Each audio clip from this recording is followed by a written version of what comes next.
Hello friends, welcome to study explain. तो आज की इस वीडियो में जो हम चक्रवृद्धि ब्याज और मिश्रधन निकालना सीखेंगे।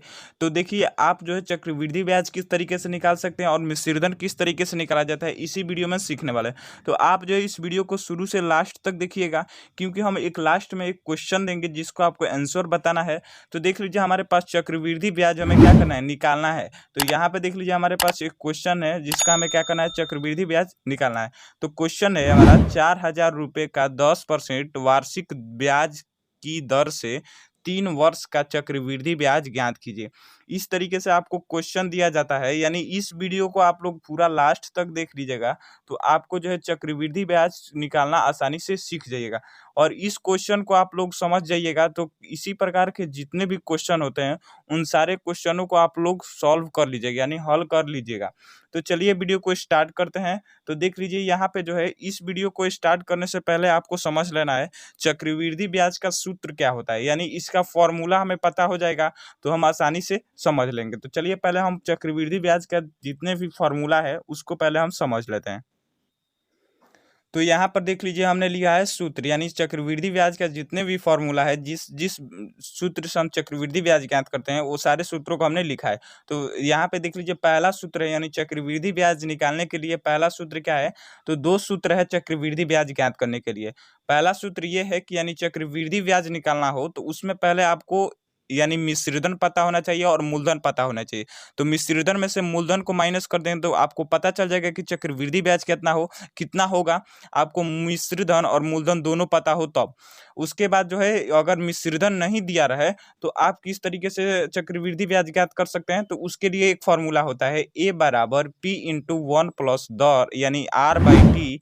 आर बाई, यहाँ पे देखिए आर बाई 100 होगा।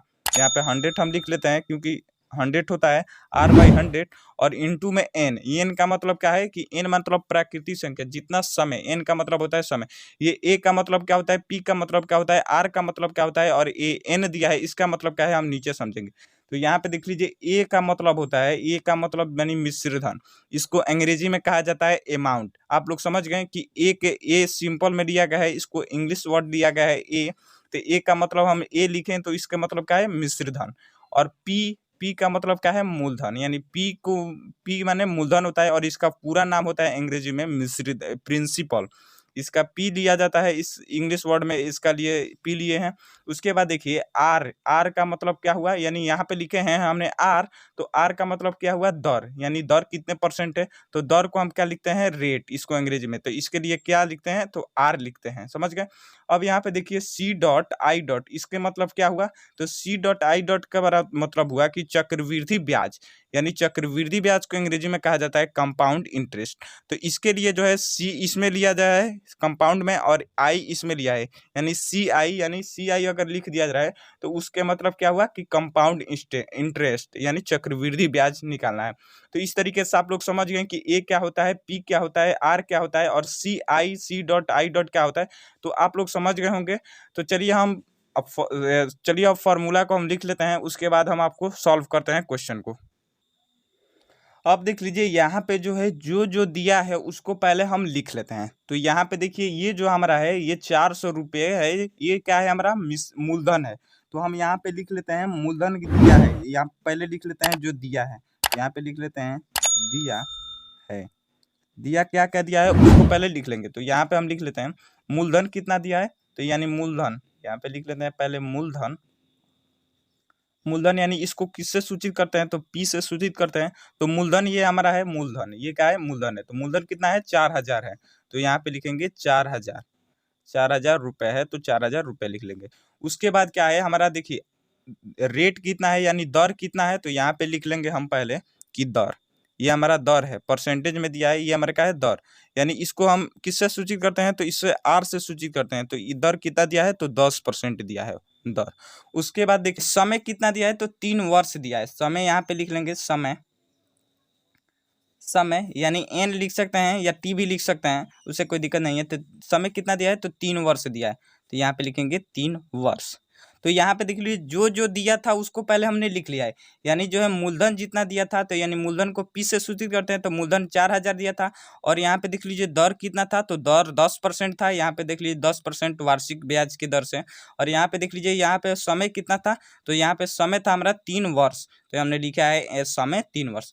तो अब हम सॉल्व कर लेंगे। तो देखिए कौन सा फॉर्मूला हम लगाएंगे, तो यहाँ पे देख लीजिए हमने आपको क्या बताया था कि अगर मूलधन और मिश्रधन दोनों दिया रहे तब हम लगाएंगे कि यानी चक्रवृद्धि ब्याज बराबर मिश्रधन माइनस मूलधन, यानी ए बराबर सी आई बराबर हम सी डॉट आई डॉट बराबर क्या लगाएंगे, तो ए माइनस पी यानी मूलधन माइनस मिश्रधन, मिश्रधन माइनस मूलधन लगाएंगे।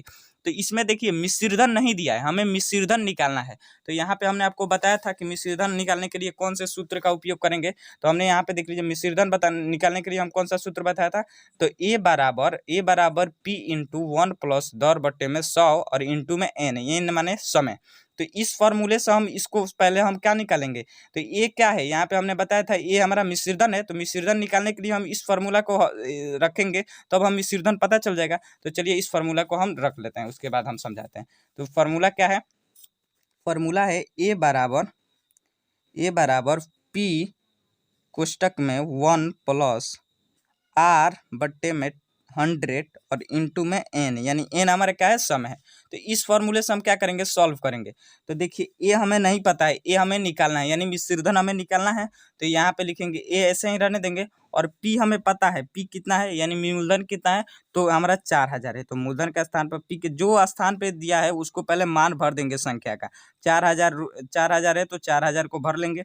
उसके बाद 1 है तो 1 ऐसे ही रहने देंगे। दर कितना है, यानी आर कितना है, तो 10 है और बट्टे में 100, यानी परसेंटेज का यहाँ पे साइन नहीं लगाएंगे, यानी 10 यहाँ परसेंटेज लिखेंगे तो यहाँ परसेंटेज साइन नहीं लगाएंगे, सिर्फ संख्या में दिया है। यहाँ पे 4000 रुपया लिखा है तो 4000 यहाँ पे रुपया नहीं लिखेंगे, सिर्फ संख्या जो दिया है उसको लिखेंगे। समय कितना है, 3 है। तो यानी एन के स्थान पे समय के स्थान पे क्या लिखेंगे, तो हमारा 3 वर्ष है, तो केवल 3 लिखेंगे, वर्ष नहीं लिखेंगे। जो जो संख्या दिया है उसको पहले लिख लेंगे। उसके बाद अब इसको सॉल्व करेंगे। तो देखिए सॉल्व किस तरीके से करेंगे, तो यहाँ पे लिखेंगे ए ऐसे ही रहने देंगे। अब देखिए इसमें लिखेंगे 4000। अब देखिए इसको हम आपको बस समझाते हैं, यानी 10/100 लिखा है, तो इसको हम जो है सरल रूप में लिख सकते हैं। यानी 10/100 दिया है, यहाँ पे देख लीजिए 10 और बट्टे में 100 दिया है। तो इसको हम किस तरीके से रूप, सरलतम इसका रूप क्या हो जाएगा, तो इसको काट लेंगे, एक शून्य से एक शून्य कट जाएगा। यानी इसको हम लिख सकते हैं 1/10 लिख सकते हैं इसको इस रूप में। या आपको 5/100 दिया रहा है तो इसको किस तरीके से हम काट कर सरल रूप में लिख सकते हैं, तो 5 एकम 5, 5 चौके 20, यानी लिख सकते हैं 1/20 इसका सरलतम रूप। तो यानी अगले स्टेप में जो इस स्टेप में क्या लिखेंगे, तो 1/10 इसको लिख सकते हैं। तो हम यहाँ पे लिखेंगे 1 और यहाँ पे प्लस, हमने 10/100 को किस तरीके से बताया, तो 1/10, यानी 1/10 भी लिख सकते हैं इसके लिए। और इंटू में यहाँ पे 3 पावर है तो यानी 3 ऐसे लगा देंगे। उसके बाद देखिए किस तरीके से हम सॉल्व करेंगे, तो यानी यहाँ पे ए ऐसे ही रहने देंगे, 4000 है तो 4000 ऐसे ही रहने देंगे। अब देखिए यहाँ पे क्या है कि अब इसका हम क्या लेंगे, एलसीएम ले सकते हैं, ये क्रॉस इस तरीके से गुना है। देखिए यहाँ पे हम 10 लिखेंगे, हमने 100 लिख दिया है, क्योंकि इसको 10/100 को लिख सकते हैं 1/100, 1/10। तो अब देखिए इसको किस तरीके से हम सॉल्व करेंगे, तो अब देखिए इसका हम लॉसर यानी एलसीएम लेकर भी सॉल्व कर सकते हैं, जिस तरीके से बाटा पाका जोड़ करते हैं यानी भिन्न का जोड़ करते हैं, या इसको इस तरीके से यानी बट्टे के जोड़ भी कर सकते हैं। यहाँ पे 10 और 1, इसके आगे कुछ नहीं तो 1 है, और 10 और 1 का एलसीएम लेंगे तो हो जाएगा 10। और यहाँ पे देखिए 1 से 10 में भाग ले गए तो कितने मर्द में कटेगा, तो 10 मर्द में। तो ये ऊपर लिखेंगे 10 और प्लस है तो प्लस, और इसके आगे 10 एकम 10 तो 1 एकम 1, तो यानी लिखेंगे 1। अब इसको 3 लिख सकते हैं। अब ए बराबर हमारा हो जाएगा 4000, ये जो दिया है उसको पहले लिख लेंगे 4000, जोड़िए 10 और 1 को जोड़िएगा तो 11, और बट्टे में 10 है तो बट्टे में 10, और कोष्टक में 3 इसका पावर है तो 3 लगा देंगे। उसके बाद देखिए क्या लिखेंगे, तो ए बराबर हम यहाँ पे लिखेंगे 4000 और इस कोष्टक में लिखेंगे देखिए 11/10, इसका पावर क्या है, 3 है। तो इसको जो हम 3 बार गुना करेंगे, यानी यहाँ पे देखिए 11/10 गुने में लिखेंगे 11/10 गुने में लिखेंगे 11/10, इसको 3 बार लिखेंगे। अगर यहाँ पे घात इसका 4 होता, 2 होता तो 11/10 2 बार लिखते हैं, 4 बार होता, 4 घात होता तो 11/10 4 बार लिखते हैं। समझ रहे हैं ना कि जितना घात होगा उतना बार घात को हम लिखेंगे, जितना बार दिया होगा उतना घात को हम गुणा करेंगे। तो समझ गए। अब देखिए इसको हम यहाँ पे ऐसे लिखेंगे कि ए बराबर 4000 गुने में 11/10 गुने में 11/10 गुने में 11/10। अब इसको देखिए, भिन्न का गुना में क्या होता है कि ऊपर ऊपर नहीं कट सकता है, यानी ऐसे ऊपर ऊपर नहीं कट सकता है, और सिर्फ इसमें क्या होता है, बट्टे के रूप में कट सकता है। तो इसको काटिए तो एक शून्य से एक शून्य कट जाएगा, ये शून्य से ये शून्य कट जाएगा, और एक शून्य से एक शून्य कट जाएगा। यानी अब इस ये कट गया, अब नहीं कटेगा, तो यानी ए बराबर लिख सकते हैं 4 गुने, अब ये नहीं कटा है तो स्वयं से गुना कर दें, तो 11 गुने 11 गुने 11, और इसके नीचे एक है, तो यानी किसी भी संख्या के नीचे एक हमेशा छिपा रहता है, तो एक को हम नहीं लिखेंगे। तब देखिए, इनमें सारे में गुना कीजिएगा, 4 गुने 11 गुने 11 गुने 11 गुना कीजिएगा तो कितना प्राप्त होगा, तो गुना कीजिएगा तो हमारा प्राप्त हो जाएगा 5324। ये हमारा गुना करके देख लीजिएगा, इतना प्राप्त होगा। उसके बाद आप क्या कीजिएगा, तो ये हमारा क्या प्राप्त हुआ है, ये क्या है, हमारा मिश्रधन है। तो हमने बताया है कि मिश्रधन हमें पता चल जाएगा तो चक्रवृद्धि ब्याज आसानी से हम निकाल देंगे, तो हमें मिश्रधन पता चल गया। तो अब हम चक्रवृद्धि ब्याज का सूत्र लगाएंगे। कौन सा सूत्र है, तो यहाँ पे लिखेंगे चक्रवृद्धि ब्याज।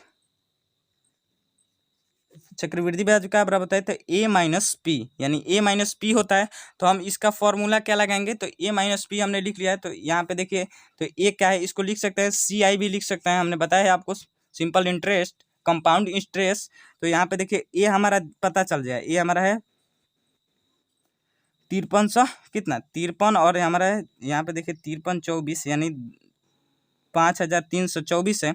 और यहाँ पे पी कितना है, तो माइनस में लिखेंगे, पी हमारा कितना था, तो यहाँ पे 4000 था, तो यहाँ पे लिखेंगे 4000। अब देखिए सी आई यानी चक्रवृद्धि ब्याज बराबर क्या हो जाएगा, इसको घटाइएगा तो कितना हो जाएगा, 4 में से 0 गया 4 बचेगा, 2 में से 0 गया 2, और 3 में से 0 गया 3, और यहाँ पे देखिए 5 में से 4 गया 1, यानी ये हमारा हो जाएगा 13, यानी 1324। यही क्या हो जाएगा, इसका चक्रवृद्धि ब्याज हो जाएगा। तो यही इसका क्या हो जाएगा, आंसर हो जाएगा, यानी चक्रवृद्धि ब्याज पूछ रहा था, तो यही इसका क्या हो जाएगा, आंसर हो जाएगा। तो इस तरीके से आप लोग समझ गए होंगे कि चक्रवृद्धि ब्याज किस तरीके से निकाला जाता है। तो अगर आपको वीडियो पसंद आई तो वीडियो को लाइक कर दीजिएगा, चैनल पर नया है चैनल को सब्सक्राइब कर दीजिएगा, अपने दोस्तों के पास जरूर शेयर कीजिएगा, क्योंकि आपके दोस्तों के लिए ये वीडियो बहुत ही इंपॉर्टेंट होने वाली है। तो वीडियो को जरूर शेयर कीजिएगा, और चैनल पर नया चैनल को सब्सक्राइब जरूर कीजिएगा। तो मिलता है नेक्स्ट वीडियो में, तब तक के लिए गुड बाय।